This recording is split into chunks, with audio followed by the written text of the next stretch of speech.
Thank you so much for having me. Thank you so much for staying. I know it's been a long day. It's a little bit of a tough spot to present at the end, partially because everybody is tired, partially because we had very inspiring speakers who spoke a very big picture on, long run studies on poverty and the nation overall. I'm going to do something quite different, for better or worse. I'm going to try and talk about one very specific study that's very much short run, and it's very much looking at a very much short horizon and trying to understand some of the underlying mechanisms of some of the things that Oriana, Abhijit, and others were talking about, Adnan and others were talking about earlier. So this is joint work with Supreet Kaur from Berkeley, Senthil Muruganathan, and Sruana O. And we're going to try and look at very much the question that Oriana was asking earlier about: is there an equity inequality trade-off, in the sense that if one wants to support the poor, is there perhaps some other benefits in terms of productivity or other types of outcomes, rather than perhaps redistribution in some ways of like there's zero-sum transfers where I give somebody to somebody else and I have less money and the other person has somewhat more. And so what we're going to try and study is financial strain specifically, so not so much people's levels of poverty, but rather changes over time, and in particular periods of financial strain, periods of cash shortfalls.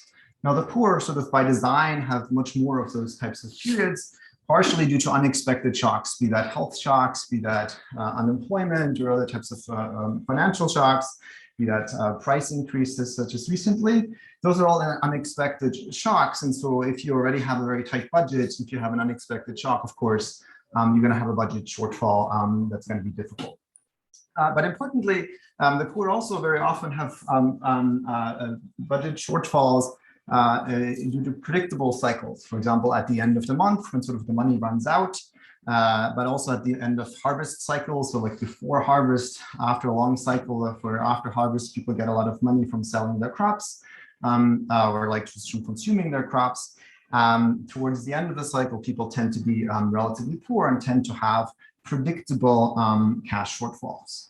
Now, we also know that these types of predictable shortfalls cause mental costs, be that due to worries, stress, anxiety, and sadness, even when expected income is coming. So even if you know that you're going to be paid in a month or in a week or shortly, when people have expected or unexpected financial strain, that causes them a lot of mental distress. Now, for example, in the US, the fraction feeling financially insecure drops by 53% at the start of the month. So at the end of the month, people tend to be very financially insecure. That causes lots of anxiety, stress, worries, and sadness, and so on. That's well documented overall.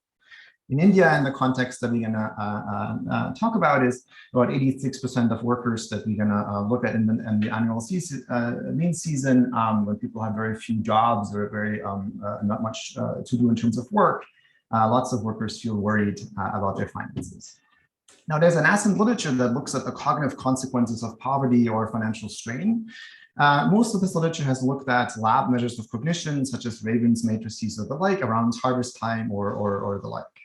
And what we're going to try and ask and try and understand is whether these forces have economically important effects. Now, there's some nice work in the education context. And of course, there's work by Oriana and Abhijit and others that have looked at very much like long run effects of these types of transfer programs. So we know that in the long run, these types of transfer programs, so people are given lots of resources, people can become more productive or have higher consumption or higher earnings and income and so on.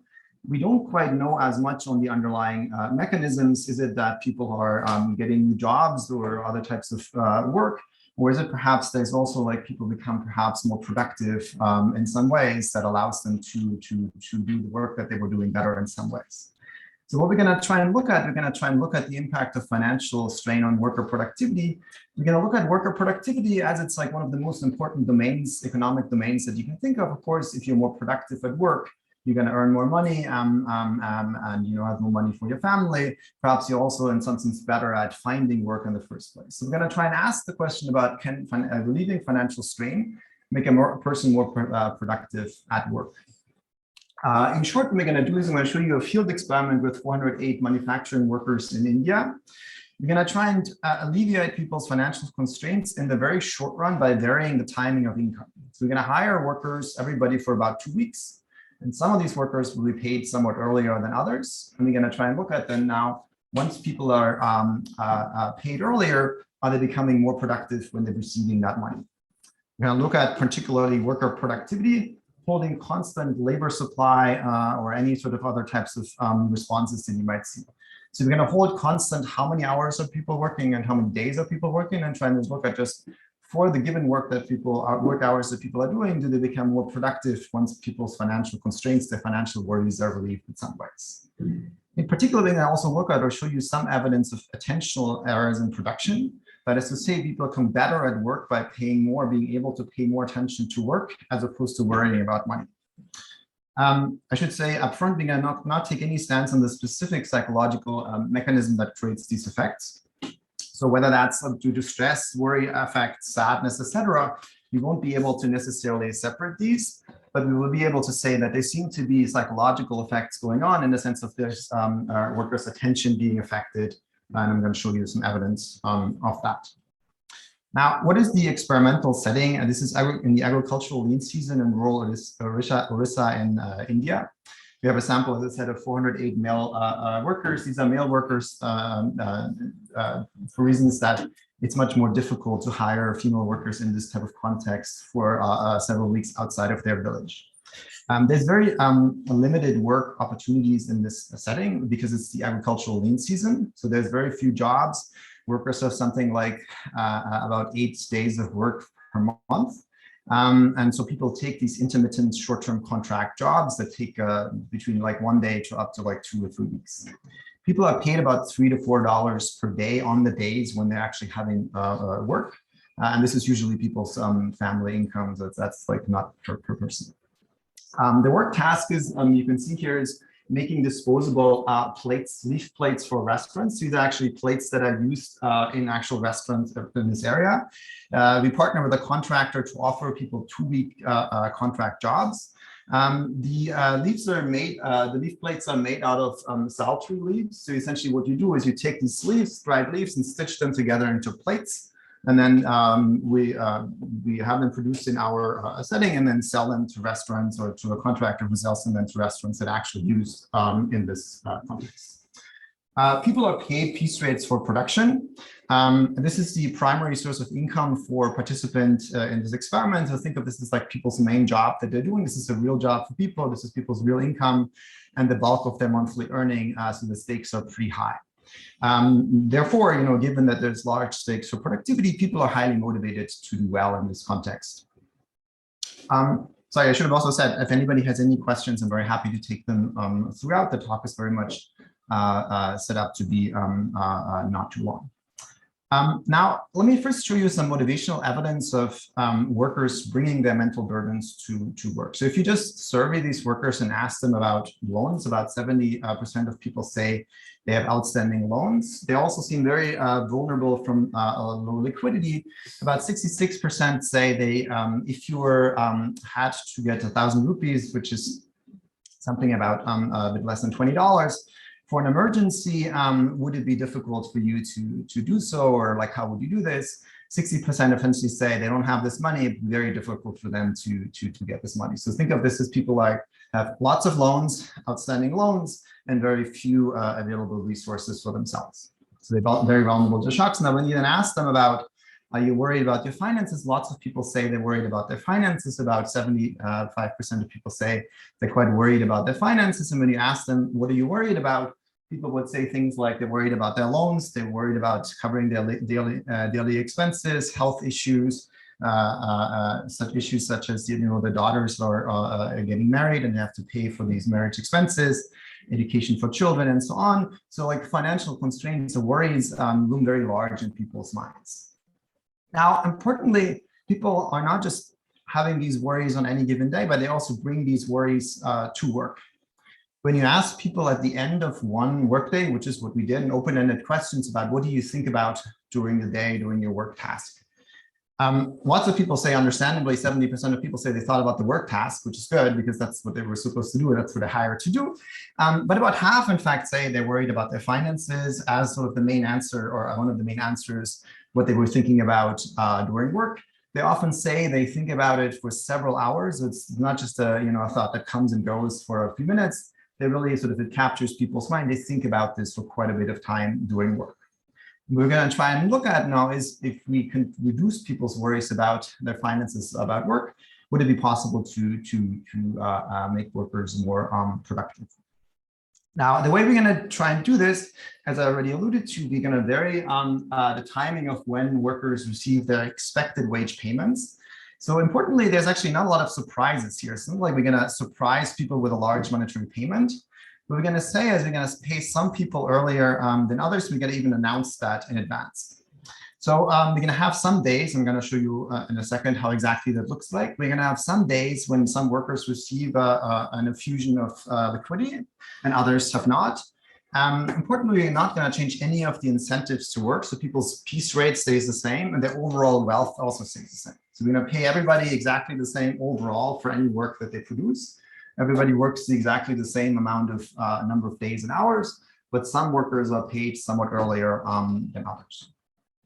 Now you might say, well, why should the arrival of cash ease people's mental load, despite prior knowledge that cash is coming? So if you've already announced this, in some sense, some people get paid earlier than others, why should that even matter? Well, it could matter in various ways. Partially it's because people can pay for urgent expenses. They can pay back their money lender. They can pay back anybody whom they own, have a lot of debt overhang with, like late on their payments, and that worries people quite a bit. But they also can pay some immediate cash needs, for example, household expenses, so things that their children asking them for and that cannot just meet at the time. Once you get like 1,000 rupees of cash, you're able to meet these expenses. You might also feel less vulnerable to shocks that could create immediate cash needs. That is to say, if you have cash on hand, it's going to help you to be protected to any shocks. And then finally, some prior work shows that the psychological effects of cash arrival. What's quite important here is when cash actually arrives, as opposed to the news about cash arriving soon. There was a question. Is there something that is structurally different in a low income setting here than income setting, or is it just a question of how widespread this problem is? I think there's, when you look in particular, when you ask questions like this one here about people's vulnerability to liquidity, if you ask the exact same question in the US for low-income workers, you would see very large fractions of people would say, they don't have a lot of savings, they don't have a few $100s of savings available. They're very much worried about health shocks or other shocks that might occur, and so on and so forth. So I think a lot of the issues that are at hand are very similar, in particular in settings of weak social protection. What's somewhat different in our setting is that people are, and that's very typical in the setting, is that people are paid piece rates, so they're paid essentially the daily casual laborers, or they're paid for like a few weeks a month. So they can precisely measure productivity consequences of a lot of work.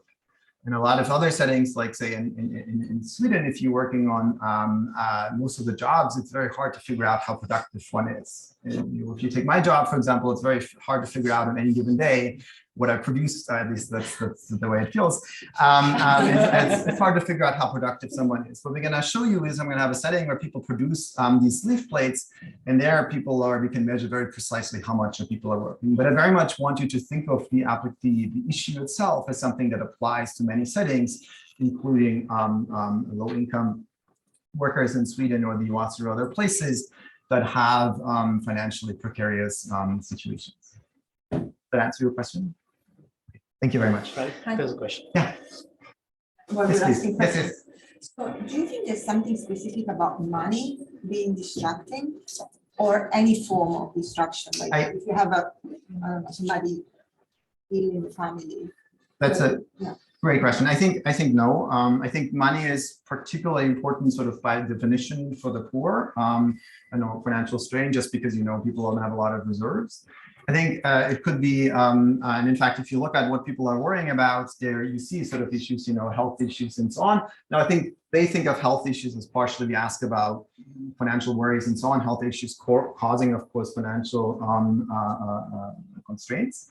But similarly, if you are at work and you have a family member who's sick, who you worry about not doing well and so on, I think that would be equally distracting. So think about essentially anything that is wearing on people's minds that is interfering perhaps with work.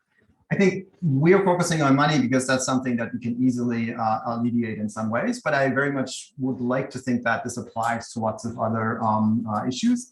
And not just so much about worries, but also maybe more broadly about workers' mental well-being in some ways, be that anxiety, depression, et cetera, and so on, that are more severe mental health conditions. But of course, financial concerns or issues about health maybe apply more broadly to almost everybody. I think the view that there's nothing special about the poor. It's just that the scarcity of money. Exactly, So exactly. about money, if you were like us, we'd be worried about sleep. Exactly. So you might think exactly. You might think that for the rich, Sendel and others in their Sendel, Mulanathan and Eldar Shafir in their book talk very much about the rich as being like time poor, in a sense of like you just don't have a lot of time, and sort of similar issues might arise that you have to go to a meeting, or you're like very busy, or you'll have a deadline coming up, and that would distract you in some other ways from your work that you would otherwise do. But I think what's special about the poor, of course, is that they don't have money, sort of by definition, and that makes them very vulnerable to like financial strain or budget shortfalls in some ways, which is why we focus on that here. Okay, so then, can I ask one? Yes, of course. How substitutable is the other thoughts relative to the job, the complexity of the job itself? I think here you are giving them an easier job because you really want to measure the productivity. So maybe in a setting where there is a real job, I don't have time to think about other things. Yeah, so this is a great question. So I actually didn't mean to be this to be a simple job. So this is like one of the leaf plates that was actually produced in our setting.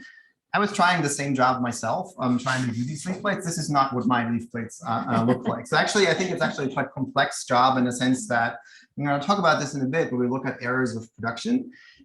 It's quite vulnerable to distractions or people being potentially not that focused, because essentially we have some, so what you have to do is you have to make a plate that is round, that doesn't have any holes. In particular, this is used for curry, for example, for food. So you really do not want to have your leaf plates to have holes. And so what easily happens when your mind wanders is that you might get the shape wrong. You have to undo your mistakes. Then you go too much in one direction or the other, or you just use way too many leaves. So this is like a leaf plate that has something like 10 to 12 leaves, and that's very nicely put together, very efficiently put together. My leaf plates were like, A, they were not round, B, they were using like something like 20 leaves and so on. So workers are paid per leaf plate. So if you're not focused, you spend a lot more time just doing the same task, but you use way more leaves. So that takes you a lot more time, a lot more effort and time for the exact same output. So that's in part, we use that. So the much easier task that we using at some point was like peanut shelling or something. That's very simple and very sort of like a rote task in some ways. And we wanted to have like a task that's sort of more financially, more cognitively straining in some ways. But like if you don't pay attention, A, it takes you longer.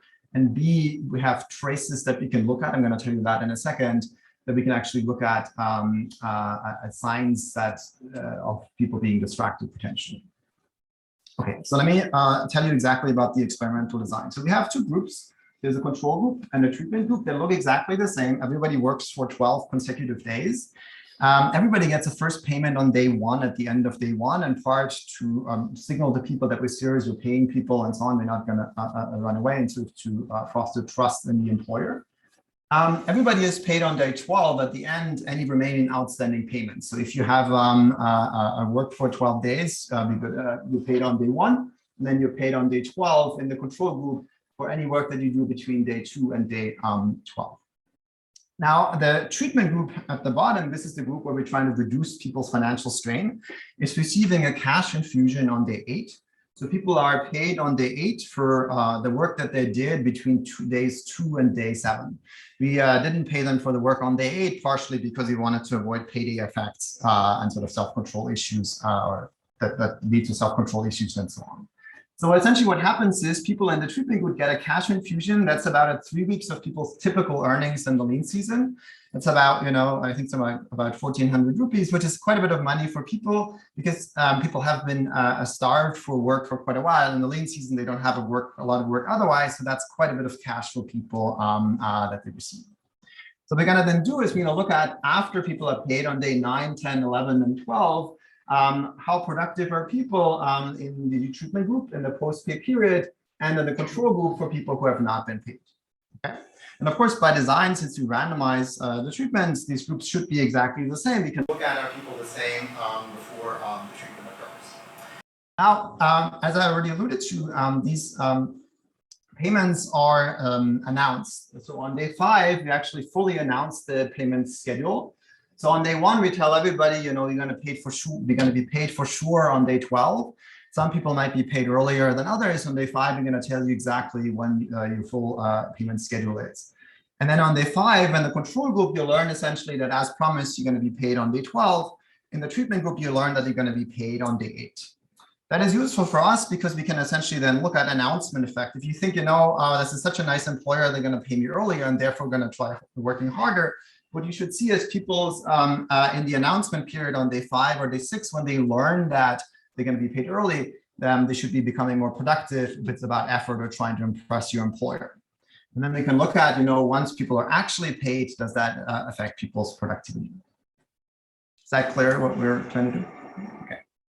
Okay, now I'm going to show you 5 pieces of results. First, we're going to look at workers increasing their expenditures, as in saying like workers are in fact financially constrained. Budget constraints are indeed biting, as in like once you pay people, they change their expenditures.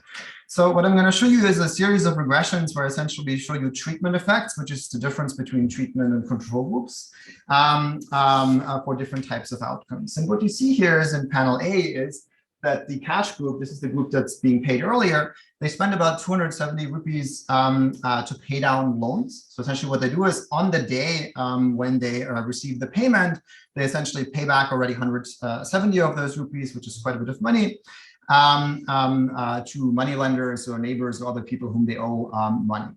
They also spend money on household expenditure, and so in particular food and clothes. I'm going to get back to the question of like, is food in fact causing some of the treatment effects? And we're seeing people eating more, and because they're eating more, they're more productive.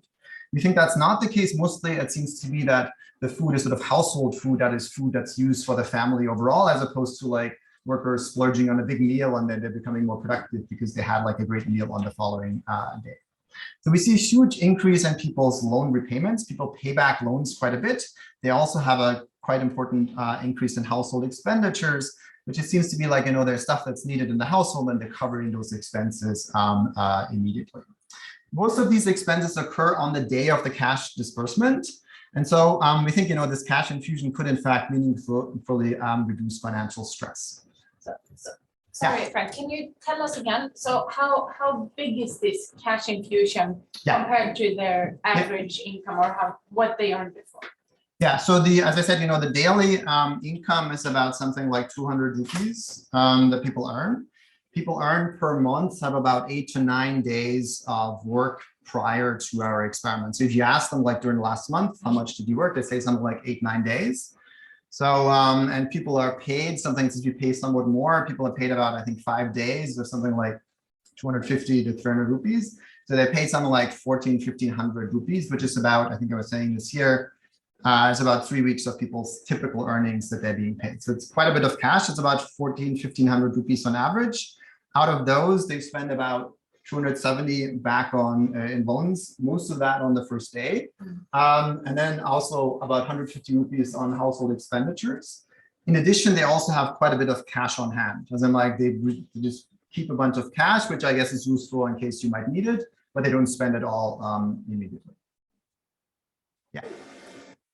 Do you keep track of spending? Like, do Sorry, yes, I should have said that. So we have a survey that we asked about, I think 3-4 days after the cash is paid. So we didn't want to have a lot we're trying to sort of keep the setting as natural as possible if you don't have a lot of surveys.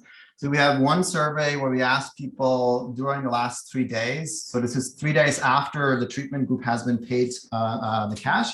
So 3 days after that, we asked both treatment and control during the last 3 days, how much money did you spend on different things, including paying back loans, including household expenditures and so on. So these are surveys. In addition, we ask one open-ended questions on one end of the workday. I think it's about 3 days after the cash disbursement. We ask, what did you think about working during the day? I already told you this before about something like 75 or 70% of people say they're focused on the work task as you would expect and hope. And this is a little bit upside down, but about 50% did not think about financial worries. About 50% say on that specific day they think about financial worries. So then we find, and these are now treatment effects in blue, we find there's an increase in the fraction of people who say they think about the work task in the treatment group. So these are people who have received cash. Now they're more likely to say they actually think about the work task during the day. They're also more likely to not think about financial worries. So if you just look at these, so we ask open-ended questions and report all the answers that people say and trying to see which are financial worries and which are not. And then we find an increase of people who are not thinking about financial worries among the group who's getting more cash. So that sort of suggests, there's scope for people now being more focused on work. And now we're going to try and look at, does that make, in fact, workers more productive? And indeed, what we find is, and this is now our sort of panel regressions or difference and difference regressions, we look at, it's different and difference regression. When you look at cash times post-pay, which is to say, is the cash group the group that received the cash infusion post-payment during the post-pay period, once treatment is paid and control is not? Are people more productive? And you find people are about 0.1 standard deviations more productive. That's quite a bit. That's about 6% increase in hourly productivity. You find the strongest effect among the poorest workers if you sort of divide the sample in richer versus poorer workers in terms of like, do they own land? What kind of house do they have? Do they have money available already or not? Almost all of the effects seem to be concentrated among the poorer half of the sample. We sort of expected that to happen to start with, so that was like a thing that we predicted. However, we didn't think it would be that stark. It happens to be that if you look at people with higher wealth that you see here in orange, these are all, again, treatment effects. You see essentially at baseline, people are more or less the same. There's no effects, but then you see essentially people with higher wealth, there's no treatment effects. They're kind of as productive as the control group. But if you look at people with lower wealth in this sample, the lower half, you see essentially clear treatment effects that are relatively strong, but also they're persistent. That is to say, it's not just they only become more productive on the day when they're paid, and then they may be happy about being paid or the like, or like grateful to the employer, and then that goes away. But in fact, people seem to be productive for about 4 days. We did predict that. We didn't think it would be sort of as low in the people with higher wealth, because everybody is relatively poor in our sample. What we think is going on is that the treatment is much more meaningful for people who are poor in the sample compared to people who are somewhat richer in the sample.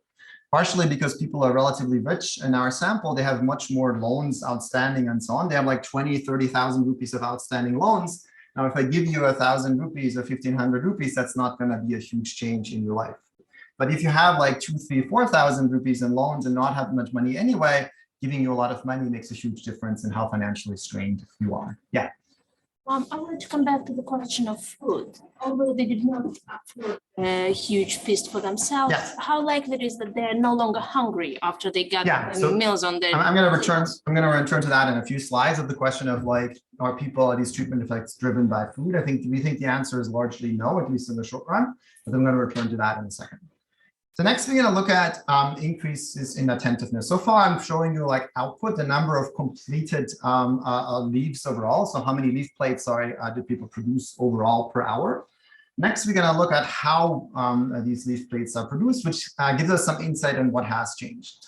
As I told you already, making a leaf plate is actually kind of tricky. So you have to stitch these leaves into a circle. It cannot be too small. So you have like a size requirement. You cannot have any holes or gaps, and the leaf stems must not be visible. And each leaf has like regular shapes. They come in all sorts of forms. You have to be fairly attentive in trying to put them together, and it's easy to make mistakes. As I said, this is not what my leaf plates look like. And so if you are planning, or if you're sort of attentive and try to strategically plan your leaf plates, you can essentially reduce the amount of work that you have to do per leaf plate that's completed by using fewer leaves or stitches, or perhaps not having to undo mistakes. If you sort of stitch in one direction and then sort of have like a oblong or other types of shape, you have to sort of undo your mistake, and then you just stitched a lot, put in a lot of effort with no output or nothing to show for. So essentially, by being attentive or planning, you can spend less physical effort and time for the exact same piece rate. Notice that you're being paid per piece per leaf plate that you complete. So now we're going to do is, and this is unbeknownst to workers, so once workers produce their leaf plates, we collect all these leaf plates. And then for a subsample of them, we essentially check for tracers of attention or inattention in production, which is three things. There's a number of double holes. You stitch essentially with like a small wooden stick, stitch these leaf plates together. But if you stitch in the wrong direction and then undo it, there's going to be trace in the leaf plate. You can sort of see that somebody stitched in the wrong direction, which is a marker of intention. So we're going to look for and count the number of double holes in these leaf plates. We're going to count the number of leaves. As I said, my leaf plates would have like 20 leaves instead of like 12. And for a good conditional having a certain size, you want to use fewer leaves because that's much faster to do if you can do it well. And the number of stitches, if you're sort of not careful with the stitches, you have to use a lot of stitches, and that's also kind of inefficient as well. So we're going to, unbeknownst to workers, measure these attentiveness measures as a measure of like how attentive and how much focus do people have at work. When we do that, we find again clear increases in the cash group, the group that received the cash infusion post cash infusion, which is to say, once workers have received cash, they work faster and more efficiency with fewer mistakes. And so think about this for a second. Usually if you think like people are more motivated, you would perhaps expect that they're working faster and they're making more mistakes because, if you work really faster, then perhaps it goes the other directions. In fact, we find that people are working faster and they make fewer mistakes, which seems to suggest that people are in fact more attentive. Again, the effects seem to be concentrated among poor workers. So this, again, is consistent with several psychological mechanisms. We don't know whether it's about worry, stress, or sadness, or maybe reduced depression to some degree. But we think, attentiveness or attention seems to be quite important. So something is going on in people's cognition that seems to be beyond just people's effort responses. How do we know that it's not just effort responses? You might say, well, aren't like workers just more motivated and just, they're happy that they got paid, now they're more motivated. And isn't any increase in worker effort sort of mechanically increasing attentiveness? And sort of to test for that, what we're trying to do is we have some variation in people's piece rate that they receive. So what we did is at the end of the experiment, we have another subsample of people where we induce piece rate variation. So some people are getting a higher piece rate than others, adjusting the base wage such that everybody is paid the same wage overall in expectation. So what we're doing here is we're increasing the return to effort, but have no wealth change. Essentially, so some person gets a high piece rate, but low sort of fixed wage. Another person gets a low piece rate, but high fixed wage. On average, they're paid exactly the same, but some people are receiving high incentives and others are not. When you do that, you see essentially that having a high piece rate increases, as you would expect, hourly production. So people produce more. Notice the effects are actually not that large. It's about 0.02 standard deviations for having like double or twice as high of a piece rate. That's actually not that much. The effects that I showed you earlier were about 0.1 standard deviation. So relatively, these are not large effects. But it is true that once you increase people's piece rates, when people are more motivated, putting more effort, they become more productive. But crucially, if you look at the attentiveness index, it's not the case that people actually become more attentive. That is to say, when you pay people twice as much, they do work faster, they work better in some ways, they produce more, but the attentiveness measure, the measure of sort of quality of production, doesn't seem to be going up. Which is to say that it seems to be that attentiveness, that measure might not be fully under control or workers' control, which is to say, when you pay people, they become less distracted, they worry less about money, they increase their attentiveness, but it seems to be something that's perhaps unaware, or at least workers cannot fully control this in the way perhaps one would like to. That is to say, once I say I'm paying you twice as much for every leaf plates that you produce, we don't see these types of effects. And if you think, this would be like a conscious effort that people are making, you should see here also attentiveness increasing as well. I mean, you could imagine that stress is increasing too. I mean, know that you're losing more if you make a mistake. So I mean, it could be stressful. I don't think so, in part because people are not actually making people are not really making mistakes. So we have sort of quality thresholds where we say, okay, a leaf plate needs to be in a certain structure and so on. It's not that people actually get it wrong. About 99% of leaf plates are actually accepted. So if you make a mistake, the stakes are not that high in a sense that you can just undo that mistake relatively quickly. Having said that, there is some work on choking. Like if you make incentives really, really high, and then Aureli and others have some work on that, then perhaps you would see these types of effects. But I think overall, the incentives as they are not super high in terms of if you make one mistake, you can easily undo it and continue, I think. So it doesn't break. Yeah, we don't have any measures of like that directly, I should say, but I think we don't think that's what's happening. Okay. Now, finally, and this is sort of getting back to what was asked earlier about potential confound. Could it be that, there's gift exchange, fairness, trust, nutrition, or so going on? The first question you might ask is, and there's a large literature following like Gnisi list and others about fairness and gift exchange. That is to say, the employer did something nice for you. In this case, we as the experimenter did something nice for workers. We paid some people earlier than others. Isn't it the case that people are just very grateful or maybe unhappy if they haven't been paid earlier than others? So first, Suprit's, my co-author Suprit's other work sort of tells us there seems to be strong fairness for norms for wage levels. So paying some people more than others, people get very, very upset about if you pay them like 10% more or less. But they're not so much caring so much about other aspects of people's wage. Partially, perhaps because once you pay people in lumpy forms, it makes it easier for people to save. Where if you have self-control problems, in a way, being paid at the end is kind of some degree helpful if you want to save for something else. So it doesn't seem to be that people are particularly upset if you tell them you paid earlier or later. It's not that people are particularly enthusiastic or mad at us. But we have further evidence on that, which is the core results that we find are inconsistent with sort of a basic fairness model, which is to say, if you look at heterogeneity, a priori, you perhaps would have not expected there seems to be no effects on less trained workers. Now you could say maybe it means more for the less trained workers and so on exposed, but that's really not what we would have necessarily expected. Second, the attentiveness results seems to show that people actually don't respond to motivation. That is to say, when people are more motivated, people work faster, but in fact, attentiveness doesn't go up, which is coming from the piece rate variation that we have. On the other hand, we find clearly once you are paying people's workers earlier, people become more attentive.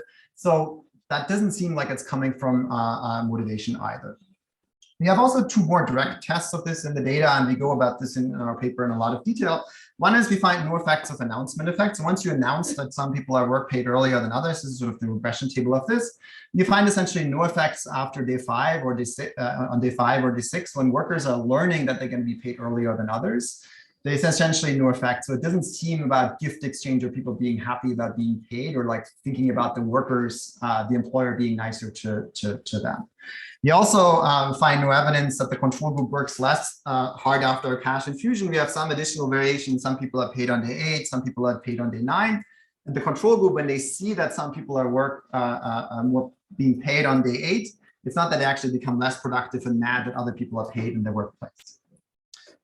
Second, somebody asked about nutrition. So there's sort of two potential channels that we could be going on. One is about breakfast, short-run effects through, essentially having like increased blood sugar and the like. We measure people's breakfast intake fairly carefully. We actually ask them questions about what did you eat in the morning? What exactly did you eat rice? What amount of rice did you eat? Did you eat vegetables and the other items and so on? And essentially, it turns out that most people sort of seem to be eating exactly the same. There's not a lot of variation to start with, and that doesn't seem to be affected by the treatment. So that's about people's breakfast consumption. In addition, you might say, well, perhaps at the end of the day, maybe people are now better nourished. They had like a big meal in the evening, which unfortunately we're not measuring, but it might be so. A lot of these increased caloric intake type of effects you would think would take longer. But well, it could be that during the end of the day, when people are better nourished in some ways, perhaps breakfast doesn't change, but maybe you ate less yesterday. Perhaps then at the end of the day, there should be some differences. And when you look at this towards the end of the day, We don't seem to we find effects on post-pay, but not if you interact as an hour of the day. It's not the case that the treatment effects seem to be larger or smaller depending on the hour of the day. So we don't think this is about nutrition either, in part because some of the nutrition work suggests that the effects shouldn't be immediately on the day after, as opposed to taking a few days. Okay, let me briefly summarize and then see whether there's any other questions. So first, we use payment timing within context of liquidity constrained workers to construct a clean test whether being financially constrained affects worker productivity. And we find, being able to pay for expenses at home or, any sort of loans, etc., boosts productivity and attentiveness at work. And so that suggests, financial strain itself may be detrimental for worker productivity and earnings.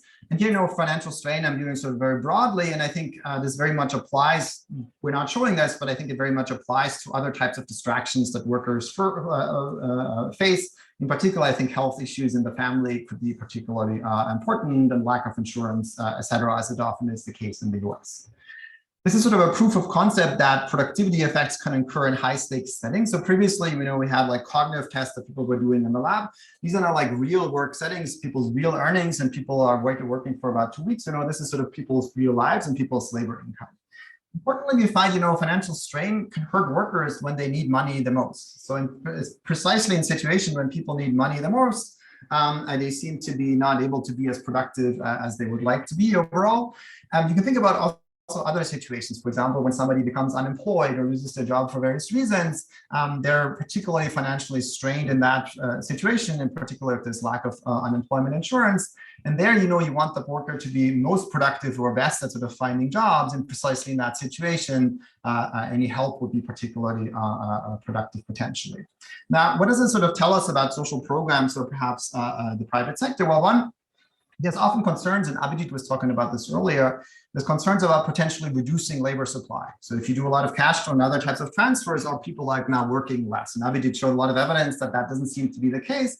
But our evidence suggests they might be actually, we've been looking sort of in the wrong place. We shouldn't actually look at labor supply, but maybe we want to look at productivity. Are these types of cash programs, in fact, making people more productive and overall they're able to earn more? And then exactly, there's not a equity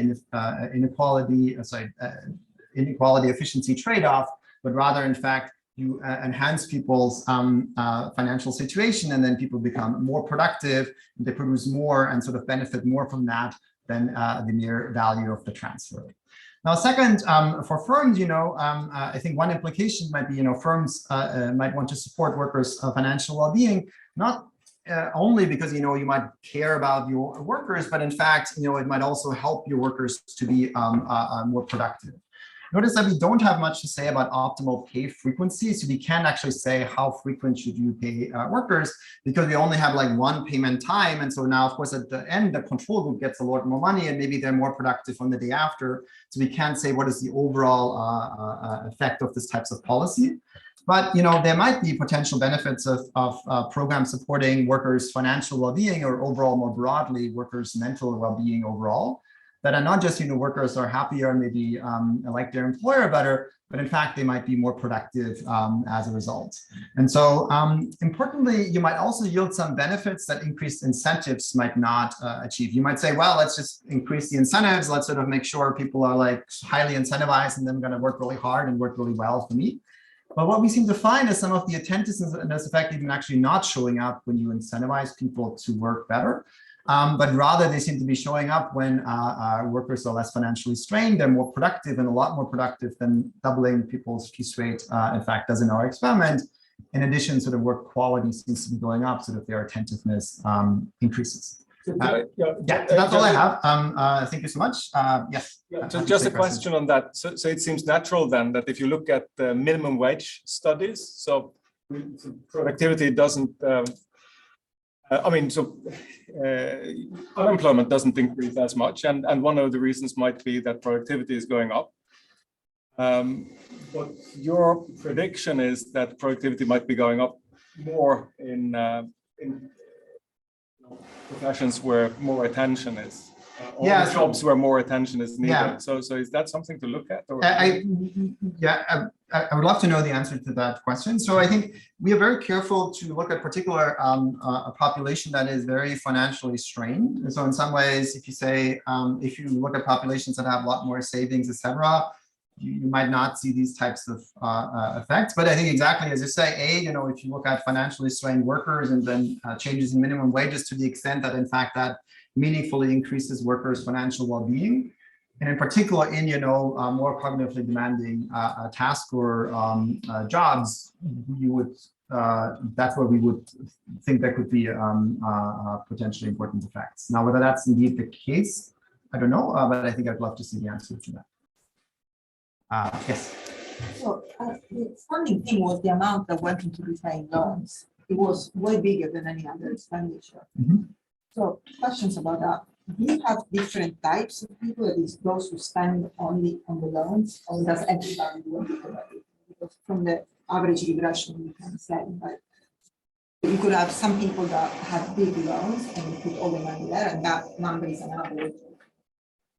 The reason I'm saying this is that actually this indirectly tells you how big the interest rate must be and the stress that the money lenders must put on these people.